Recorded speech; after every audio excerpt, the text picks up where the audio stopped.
All right, let's put the women and children to bed and go looking for dinner. Jon Rothstein here hanging out on the CBS Sports College Basketball YouTube page for the foreseeable next few minutes as we continue to dissect, digest, and offer some perspective on the world of college basketball. Later in this hour, we are going to be joined by Wisconsin head coach Greg Gard, whose team is red hot. Now with a 21-5 record, will host Oregon on Saturday. Also want to remind you to hit that like button if you're watching on the YouTube page. Smash the subscribe button and also leave a comment or question in the chat. And also send me your questions. I will get to them later in this show. And also you can interact with me on X. I'm at Jon Rothstein. That's John, J-O-N. And we are inching closer and closer to Selection Sunday. The greatest time of the year in sports. The greatest time of the year in college basketball. But first things first, let's get to three big things. And the million-dollar question entering this weekend at Madison Square Garden in New York City, in what should be a terrific weekend at the world's most famous arena, is the ACC preparing Duke enough for the NCAA Tournament? Because the facts are the facts. Duke has played one team since December 8th. That's a lock for the NCAA Tournament. That is Clemson, and the Blue Devils lost. Duke is in a situation right now where its average margin of victory in the ACC is over 21 points per game. And if you look right now at the top four seeds in last weekend's mock bracket reveal of the bracket on CBS, we had the Blue Devils, and then you had three teams from the SEC: Auburn, Alabama, and Florida. The big difference between Duke and those other three teams, the level of competition that Florida, Alabama, and Auburn are facing on a regular basis. Now, I do also want to point this out. Duke has, pound for pound, inch for inch, the most talented roster in the sport. Duke has the front runner to be the top pick in the 2025 NBA draft, freshman forward Cooper Flagg on its roster. But if there's one thing that we've learned over the past couple of years and throughout the history of college basketball, the team with the most talent, the team also that doesn't boast the most experience, rarely wins a national championship. And now you have to start to look at why tomorrow's game against Illinois at Madison Square Garden is so massive. Because Duke, again, will finally go toe-to-toe with an opponent that can look the Blue Devils in the eye. Illinois, to me, was a team, as the calendar flipped from December to January, was a team that could really push Duke in a game like this. And if you're looking right there at Duke's resume, it's projected to be the 1 seed in the East. The worst loss is Clemson. The resume is iron tight. But you have to start looking at Duke in the ACC, in this rendition of the ACC, the way we used to look at Gonzaga in the West Coast Conference when Mark Few's teams used to rip through that league like a chainsaw through butter. Now, I do want to point this out. This unequivocally is the best defensive unit that Jon Scheyer has had since he's been Duke's head coach. It has been elite defensively. It has ridiculous length. I was at a preseason practice. No player on Duke's roster is shorter than 6'4". The talent, the length, everything you would want in a contender is all there. But the experience isn't. There is one player right now on Duke, Tyrese Proctor, that was a part of the game last year when Duke lost to NC State in the Elite Eight.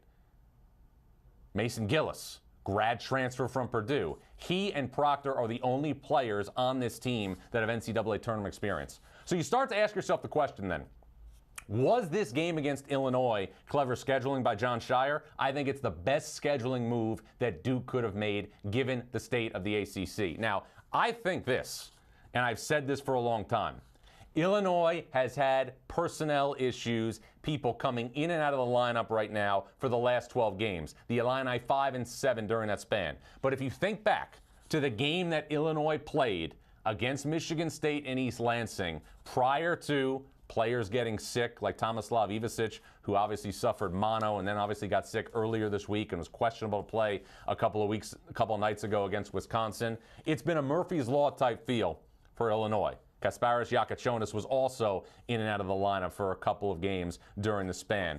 But I think that Illinois' roster is the type of roster that can look Duke in the eye on Saturday night. Yakachonis is projected to be a lottery pick. Ivasic, somebody who reminds me more and more of a young Rafe LaFrentz, is a player that can look Duke's bigs in the eye and also take them away from the basket. This to me, and I wish Illinois was playing better, I wish it was healthier, I wish Morez Johnson didn't break his wrist and was in a situation where he could bang with Duke down low. This, to me, might be the best barometer we have for the Blue Devils before the NCAA tournament. Because even though Illinois has not played great basketball, Illinois' roster top to bottom, the most talented roster in the Big Ten. But this brings up another question, and it's the state of the ACC right now when you look at things from a realignment perspective. Other leagues in college sports made certain additions that obviously created an infrastructure that would help things from a basketball perspective. The Big Ten added Washington, USC, Oregon, and UCLA. Great brands. 2 of those teams will be single-digit seeds in the NCAA tournament. The Big 12 added Arizona, Arizona State, Utah, and Colorado. Arizona's having a great year under Tommy Lloyd. Arizona State was in the bubble picture for a while. Utah and Colorado obviously not up to speed just yet, but you don't obviously look at realignment in the Big 12 and think that the league didn't get better, because it did. The ACC added Stanford, added SMU, and added Cal. Other than an increase on Delta points, what in the world is the ACC getting out of that type of realignment? Now, SMU deserves credit for winning 20 games in its first year under Andy Enfield. And we'll see right there Jerry Palm's projections right now for the ACC. He's got 4 teams. I did a bracket projection every Friday. I did one every Friday. I did one today. I had 3 teams. I have Wake Forest out right now. But when you look at realignment, when you look at the ACC, what has been the upside so far from what we've seen other than long-distance travel? Because from a basketball perspective, you're not getting anything nationally out of Stanford or Cal, at least not yet. Mark Madsen, Kyle Smith, new head coaches trying to turn those programs. So if you're Duke and you're looking right now at the percentage of teams in your conference that are going to be in the NCAA tournament, it could be 3 or 4 out of 18. And I said this ad nauseum last year prior to the NCAA tournament. The ACC is in a situation where it's in transition. The ACC is in a period right now where you have to look at the future of this league being in complete flux from a coaching perspective. There has never been a better time to be taking a head coaching job in the ACC, because let's look right now at what this league has lost from a coaching perspective since 2017. And since 2017, these are the coaches that have left the ACC. Mike Krzyzewski, Roy Williams, retired. Jim Boeheim retired. Rick Pitino was removed from Louisville. Tony Bennett retired. Mike Bray was removed from Notre Dame. Buzz Williams went to A&M. Jim Larinaga retired. And Leonard Hamilton, who led Florida State to new heights, also left the league. Those are great brands who are being coached by Hall of Famers who, again, are no longer in a state where they can help the ACC from a basketball perspective. Right now, there's 3 teams: Duke, Clemson, and Louisville that are locks for the NCAA tournament. Wake Forest is a 4th that's hanging in there. But I also want to point out some facts right now for some of those programs who we saw lost iconic coaches. Virginia won the national championship in 2019. Virginia has not won a game in the NCAA tournament since. Florida State has not been to the NCAA tournament since 2021. Syracuse has not been to the NCAA tournament since 2021. The facts are the facts right now. We are looking at a scenario where Duke is not getting the game in, game out type run that other teams in other power conferences at the top of the projected seed line are getting. And these are just facts of life right now. The Blue Devils game on Saturday night against Illinois will be its 9th Quad 1 opportunity this season. By comparison, Illinois will be playing its 15th Quad 1 game of the year. And those are just the facts. But as far as Duke goes, Duke has the requisites to win a national championship. We know that. We understand that. But I also want to point out that there are certain wild cards that could emerge for the Blue Devils, not just Saturday night at Madison Square Garden, but also for the weeks to come. Tyrese Proctor averaging over 17 points per game in his last 5, and he is looking like a player that is becoming a third wheel consistently behind Cooper Flagg and Con Knippel. Also, another thing I want you to point out, or I want to point out, Isaiah Evans is a player who has come off Duke's bench this season in spurts and filled it up. And if you look back to the DNA of teams that have won national championships, a clever, shifty, scoring guard off the bench has always been part of that equation. 2015 with Duke, Grayson Allen. 2016 for Villanova, Phil Booth had 20 in the national title game against North Carolina, wound up being Villanova's leading scorer in that game. 2018 with Villanova, Dante DiVincenzo. 2021 with Baylor, Adam Flagler. 2022, Remy Martin on Kansas. That's a big thing to watch starting Saturday night at Madison Square Garden. Can Isaiah Evans, against top-flight competition, be in a situation where he becomes a consistent guy over the last month of the season? And can Tyrese Proctor be a consistent third wheel behind Flagg, behind Knipple? But again, this isn't the only big game that's going on at Madison Square Garden this weekend. And I'm not just saying this because I was raised in the Northeast and I live in the Northeast. I'm not just saying this because we have two coaches who have 4 national titles between them. But the game of the weekend in college basketball is the matchup between UConn and St. John's Sunday at high noon at Madison Square Garden. And I'm going to tell you why. You know, one of the things you think about this time of year are the geographic advantages that certain teams are going to have based on where they're seated or potentially going to be seated in the NCAA tournament. And other than Auburn, who is projected to be the 1 seed in the South region and could play Sweet 16 and Elite 8 games in Atlanta, I don't think there is a team who has much geographically at stake as St. John's over the final weeks of the regular season. I'm going to tell you why. St. John's was a projected 4 seed in last week's bracket reveal on CBS. If the Red Storm can maintain that and play in the East region throughout the first couple of rounds, that would mean first and second round games for Rick Pitino in Providence. And then if St. John's was in a situation where it could win those 2 games in Providence, it would then play Sweet 16 and Elite 8 games in Newark. And if you don't think geography matters, here's a couple of examples from history.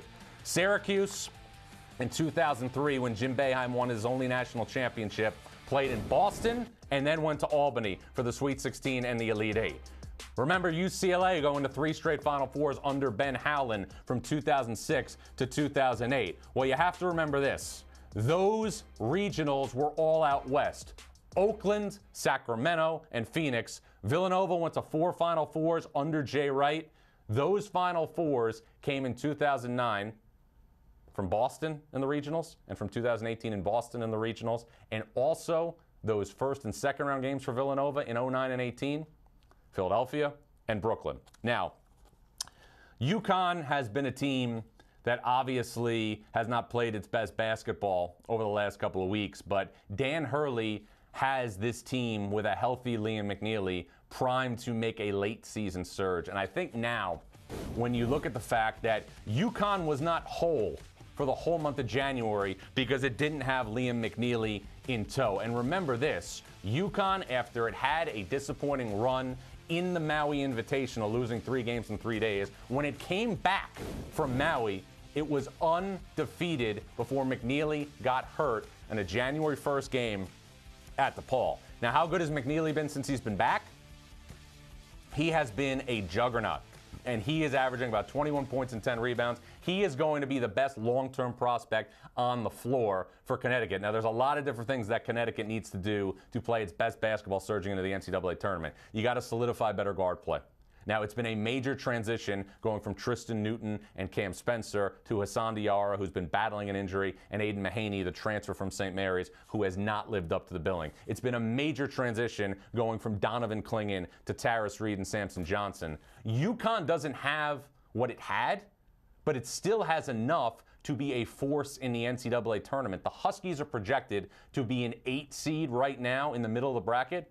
Do you think any of those 4 number 1 seeds, whether it's Florida with Todd Golden, whether it's Auburn with Bruce Pearl, whether it's Nate Oates in Alabama, whether it's John Shire and Duke, want to see Dan Hurley and UConn in the round of 32? And what we're going to see on Sunday is the type of canvas that a player like Liam McNeely, much like Cooper Flagg on Saturday night against Illinois, can paint on.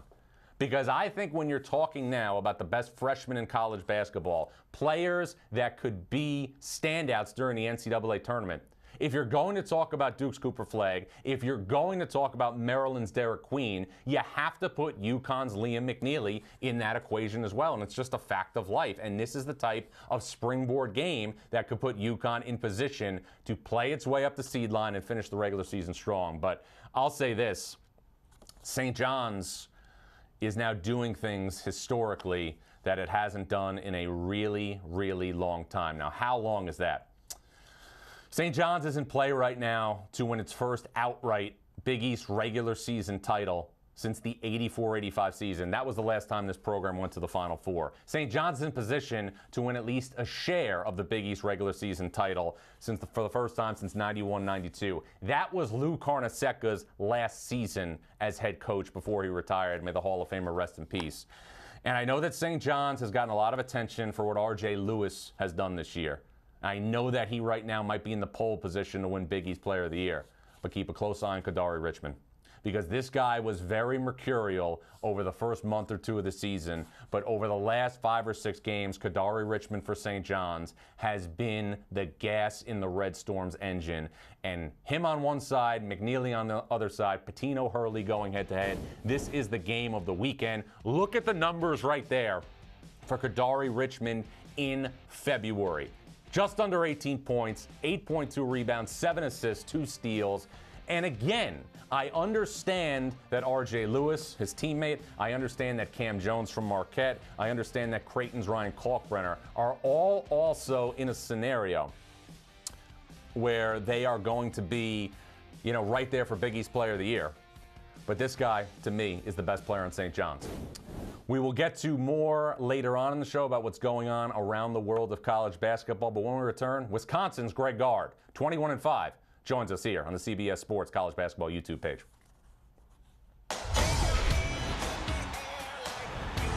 Gives it to Jenkins for the championship. A 16 beats a 1. From sweet to elite to the Final Four.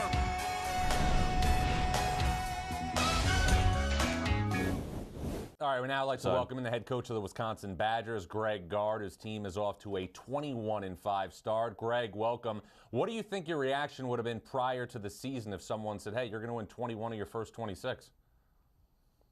Well, if that I would have believed what my eyes were telling me in June and July. I thought we had a chance to be pretty good.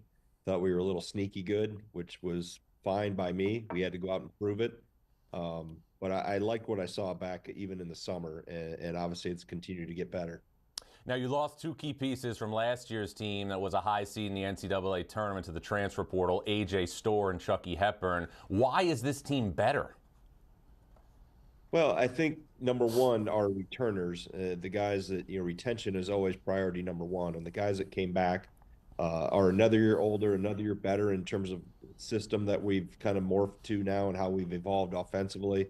So that was step one, with those guys coming back and taking another step in their development. And then obviously adding, John Tonje, Xavier Amos, specifically in the portal, just filled in, I think, intentionally. We found the right pieces. And I think that's so important in today's world of the transient nature of your locker room and of your roster, that when you are filling voids, that you are very intentional and specific about who and what pieces, quite frankly. So we were able to obviously put a lot of good players in place, and they've done a great job of morphing together.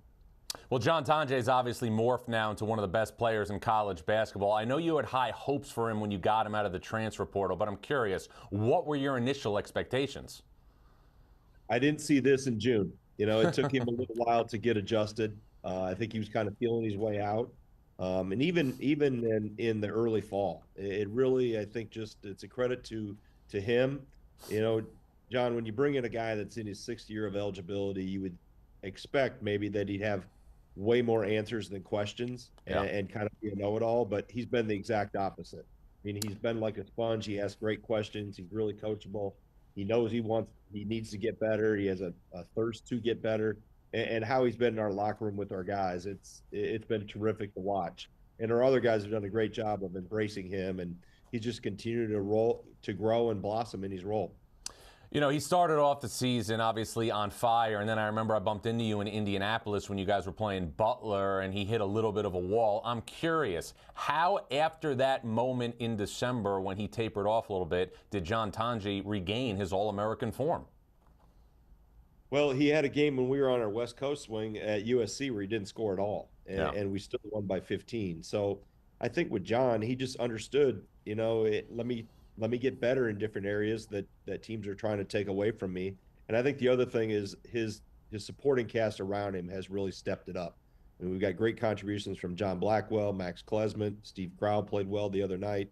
And we've got a lot of depth and a lot of versatility, not only in the starting lineup, but obviously the 9 guys or the 4 guys I'm using off the bench as well. I want to get to your supporting cast in a minute, but first I'm curious if there was one player, past or present, that you could compare John Tonje to, who would it be? Man, in terms of who we've had here? Here, or obviously anybody you competed against or watched throughout your life in basketball. I think he's got the same moxie and just calmness about him that Nigel Hayes had. He's maybe not quite as big as Nigel, but Nigel was crafty and found a way to put the ball in the basket a lot for us. So, say if there's a combination of size and versatility and just the levelness that he plays with, he never gets too high, never gets too low. It's comparable to a little bit like Nigel was. You had referenced John Blackwell a minute ago, and he also has made a major jump from last season to this season. Why is he so underrated nationally when it comes to your team? Well, I think, when you look at us and you watch us play, we can get scoring from a lot of different guys. We're not dependent on 1 or 2 to carry the load. So we've been able to spread it around a little bit, and John's been able. He's actually, this year we're playing it pretty much exclusively at the point, which is natural for him, but it's taken a little, adjustment, and kind of he's feeling his way or has felt his way early in the season, and then he's just, when he can get alleys on lane lines, when he can get a shoulder down, our backcourt is really big, a lot of versatility within it, and then obviously again, I think it's this. The whole is greater than the sum of the parts. And that's how we've typically always been here when we've been really good. And John's just another example of that, of the right fit within this team. And the system has obviously benefited the personnel that you have. I'm curious, after winning games for so many years at Wisconsin, 58-55, I know there were exceptions to that rule sometimes, what is it like playing this type of up-tempo offensive style at Wisconsin?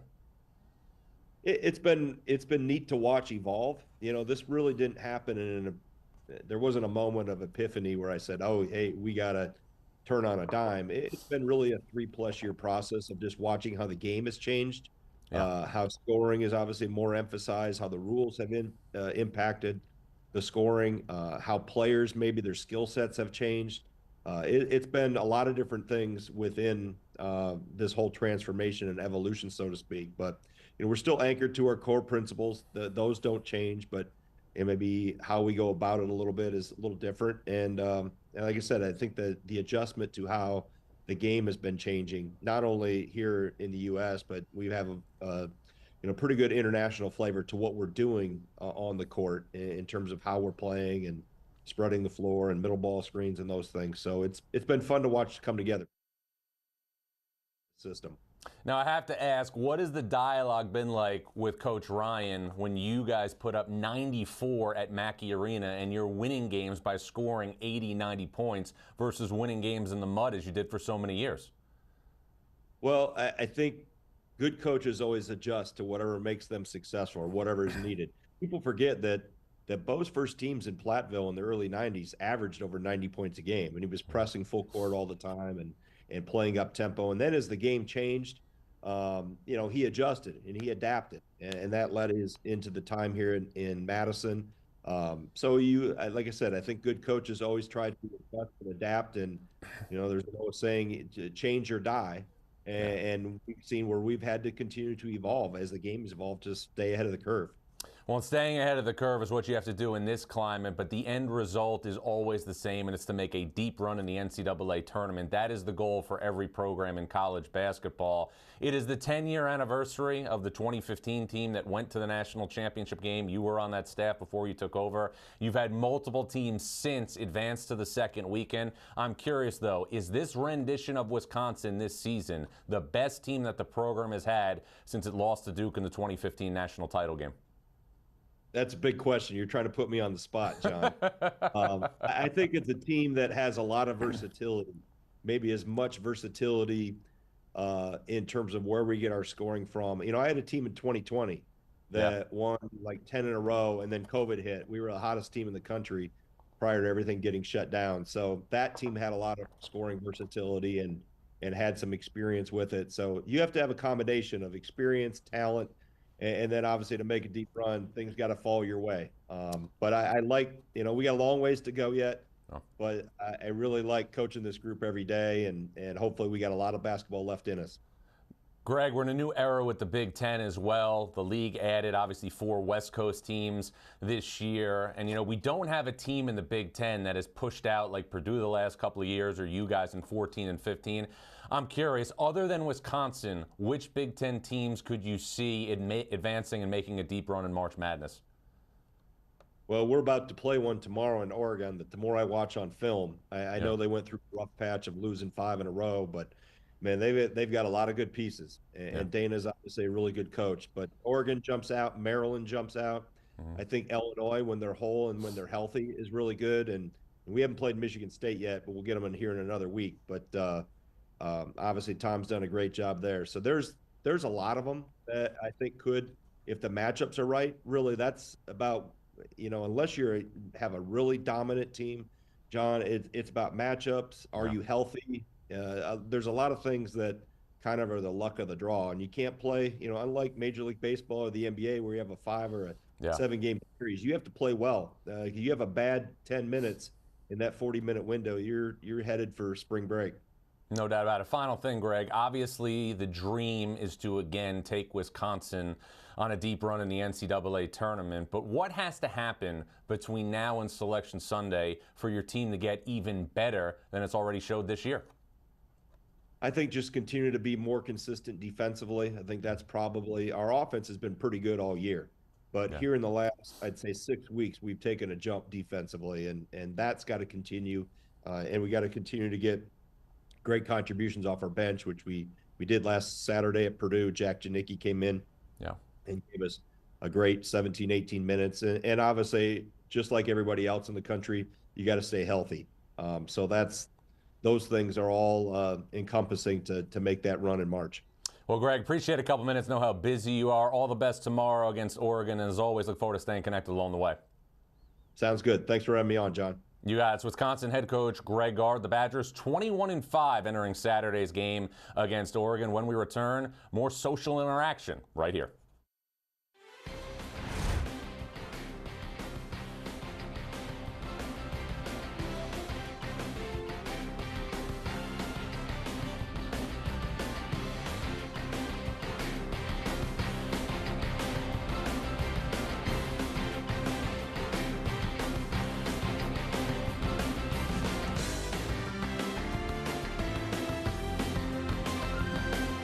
We'd like to thank Wisconsin head coach Greg Gard for joining us here on the CBS Sports College Basketball YouTube page. I am Jon Rothstein. I want to remind you to hit that like button if you're watching, and also smash the subscribe button. It helps us across the board. And also leave a comment or question in the chat. We're going to get to those here momentarily. But serious question right now. And I have been married for 3.5 years. And we have a beautiful 18-month-old daughter that we love. But when you are working and you are on the air, how can you help if your child spills over a bowl of blueberries when you are in a position where you're confined and working? And I understand this is all part of marriage, and I understand this is all part of it, but how am I supposed to help from here? If I was home, I would pick up the blueberries. But we got a million things going on. We've got, obviously, the rest of the show. I've got half times I got to do tonight. And now I'm getting a text about swim lessons that start next week.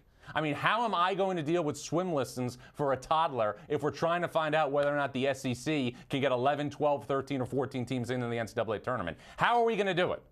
There's things and deliverables every single day, and I have no problem. I understand I work on a very different type of schedule. I understand right now I'm like a CPA on April 14th.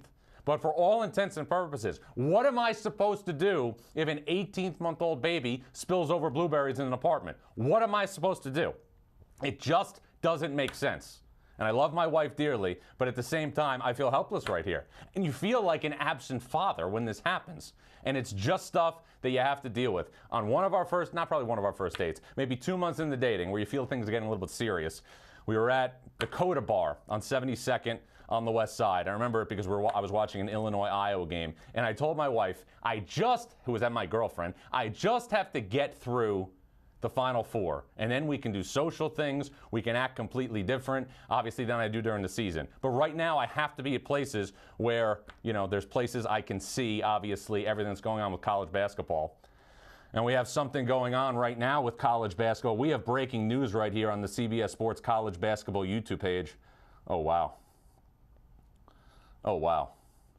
All right, Michigan's Dusty May, according to a source, is working on a new multi-year agreement that will keep him with the Wolverines for the foreseeable future.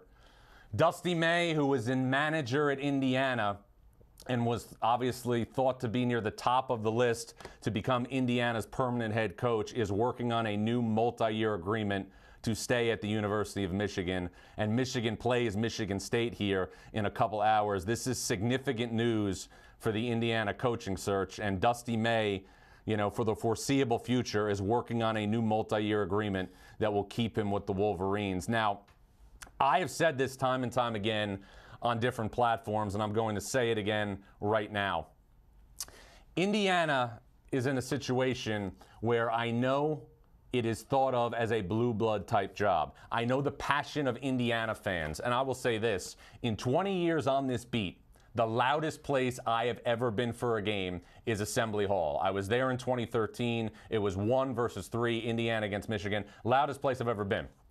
But I want to point out right now, Indiana, a program that has been to 4 Sweet 16s since 1994. I want to point out where it stacks up against other blue blood programs in terms of advancing that far in the NCAA tournament. So let's get to that graphic now if we have a chance. Because Indiana has went to 4 Sweet 16s since 1994. 3 of them were by Tom Crean. 3 of them were by Tom Crean, who again was asked to leave Indiana after the 16-17 season. And this is my take, because Dusty May is working on a new deal to be the head coach, obviously, to remain at Michigan. This is what I want to say. Look at those numbers when you look at Sweet 16 appearances in the last 31 years. The Duke 20, Kansas 18, North Carolina 16, UCLA 15, and Michigan State 15, Yukon 14. Indiana isn't even in the stratosphere. It should be 4 right there. It's 4 Sweet 16s. But with that said, I want to point this out as well. You look at the coaches that have followed Bob Knight. Mike Davis took over first, took Indiana to the national championship game in 2002, lost to Maryland 64-52. In Atlanta, 4 NCAA tournaments in his 6 years there. 1 appearance in the Final Four, went to the national championship game. He was asked to leave. You can say he resigned, whatever, he was asked to leave. Kelvin Sampson, who has been the best coach in the sport over the last couple of years, had the issue with the NCAA. He did not last more than a couple of years. Tom Crean takes the Indiana job over, and he wins 2 outright Big Ten regular season titles. And he goes to 3 Sweet 16s. He then also had a 13-6 record in the 16-17 season, the year he was fired when O.J. Anunoby tore his ACL for the season. And remember, Indiana that year beat Kansas and North Carolina prior to the Anunoby knee injury. My man, can you throw me a cough drop right there? I'm just running out of steam here. It's been a long time talking, but it's a group effort here at CBS. Thank you very much. So, Tom Crean was asked to leave. Then you hire Archie Miller. People had an appetite for change when it came to Tom Crean. They wanted the hot young coach. Archie Miller took Dayton to the Elite Eight in 2014, took them to the round of 32 in 2015. Indiana didn't make the NCAA tournament the next 4 years. Now, I know one of the years was COVID. There was no NCAA tournament, but Indiana didn't make that NCAA tournament. Then Mike Woodson gets the job. And the thought was obviously to go back to the night days in a sense, because he was going to bridge the gap. That's what he told me when he got the job, to bridge the gap. And he's following somebody who never went to the NCAA tournament. Mike Woodson wins an NCAA tournament game his first year against Wyoming in the first four. I know it was the first four. It wasn't around to 64, but he won a game. Then Mike Woodson in his second year beats Kent State in the round of 64, loses to Miami in the round of 32, who went to the Final Four. Last year, Indiana missed the tournament. Xavier Johnson, the point guard, was injured. But now, Indiana's in a position where it can make things really cumbersome. And what do I mean by that? Sorry, I'm getting a little verklempt here.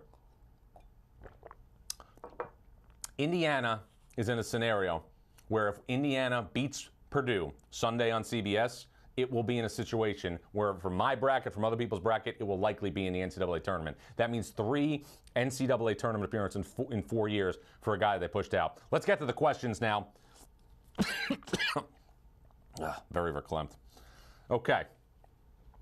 This comes from Matthew Calife, and it's John. After dropping 2 games straight and looking at what's ahead to conclude the regular season, should Alabama panic? I don't think so. I think the SEC this year is the greatest conference that we have seen in the modern era, maybe of all time. 14 teams could be in play to make the NCAA tournament. Alabama's defense, very alarming, giving up an average of 102 points per game here in the last 2 games, losses to Auburn and then Missouri. Noah Williams wants to know, John, hey, who do you think is coming out of the A-10? Well, Saturday on CBS Sports Network at 4 o'clock, we have the game of the year in the Atlantic 10. VCU against George Mason. Tony Skinn has done an incredible job this year with George Mason, a program that has never went to the NCAA tournament since it joined the Atlantic 10. I think VCU is the best team.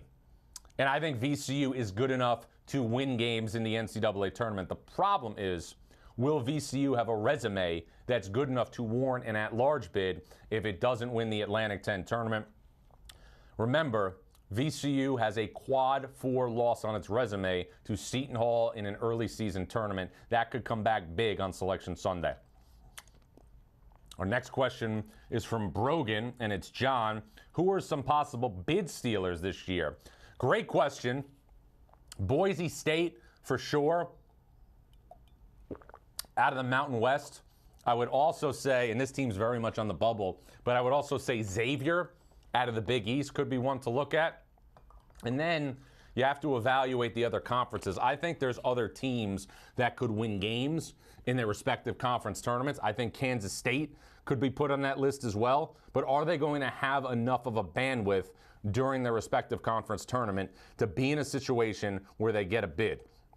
I think the American Athletic Conference with Memphis is a league that's ripe to have a bid stealer. Could be UAB with the Axel Lendenborg. It could be North Texas. I would say if you're looking for potential bid stealers this year, the American Athletic Conference, the Mountain West, all great bets. Now, I also want to put out another team out there into the stratosphere because I was thinking about it last night. I think you could make the case that this is in line to be the best West Coast Conference tournament that we have had really since I can remember. I'm going to tell you why. The league added Oregon State and Washington State. Tremendous additions when you think about adding depth to the league. Gonzaga isn't vintage Gonzaga. St. Mary's, who we'll get to later, is having a great season. Santa Clara is a team out of this league that I think could have the requisites, a team that's already won this season at Gonzaga, to steal a bit at the West Coast Conference Tournament. Was out there in the preseason, loved the backcourt, Carlos Stewart, Adalma Alpha Ball. Santa Clara is a team as well that I would put out there as a potential bid stealer to monitor as we get closer and closer for the NCAA tournament in terms of potential bid stealers. And then finally, who are some of your favorite mid-majors to make noise in the tournament come March? Well, look, I said VCU. I love New Mexico, even though they lost the other night at full strength. Got to get Mustafa Amzil back. Also want to look at a team out of the Ivy League, Yale, that won an NCAA tournament game last year against Auburn. And I think you can say right now, pound for pound, inch for inch, James Jones is a guy who should have gotten a power conference job a long time ago and is still somehow at Yale. I mean, think about the resume for a second. 2016, you take Yale to the NCAA tournament, you win a first-round game against Baylor. Then last year, you take Yale to the NCAA tournament and you beat Auburn. There's also been other trips to the NCAA tournament this year, or in the past couple of years. Lost to LSU in 2019, lost a couple of games to a couple of tough opponents. But this year, Yale has already played Purdue tough in Mackey Arena. Yale has beaten Akron, one of the hottest teams in the MAC conference. Yale is a team, along with some of the others, I would say, New Mexico, VCU, that you want to, if you're filling out a bracket, you want to study. But here's another thing I want to point out. The teams that win the regular season titles in these one-bid leagues sometimes do not always, and a lot of times do not always, get the automatic qualifier through their conference tournaments. And look, from doing this now as long as I've done it, coaches who are heavy favorites in mid-major conference tournaments in one-bid leagues have told me repeatedly that the most pressure that they felt in coaching was being a favorite in a mid-major conference tournament. That's what you have to keep in mind. So let's get another question in here before we transition. And now I'm going to go from, this is Z Rocker. He wants to know, what is the ceiling for the defending back-to-back national champion Yukon Huskies? I think if you're Yukon and you have Liam McNeely, and if you can get Alex Caravan back on track, I think Yukon in the right draw could still be in a situation where it gets to the second weekend of the NCAA tournament and goes to a Final Four. Teams are not going to want to see Yukon, and we haven't seen vintage Yukon clicking. You haven't seen McNeely and Caravan clicking at the same time. You have seen a lot of roadblocks for this team. They have not gotten the play at the 5 spot that they've gotten the last 2 years. They have not gotten the play at the point guard spot the last couple of years. But if you're talking about three-headed monsters in the NCAA tournament, who has a better 1 through 3 than Solo Ball, Liam McNeely, Alex Caravan? There are not many. Please keep sending us questions right now and leave a comment in the chat. Smash the subscribe button and also hit that like button. I'm going to come back and I'm going to give you 5 good nuggets from around the world of college basketball.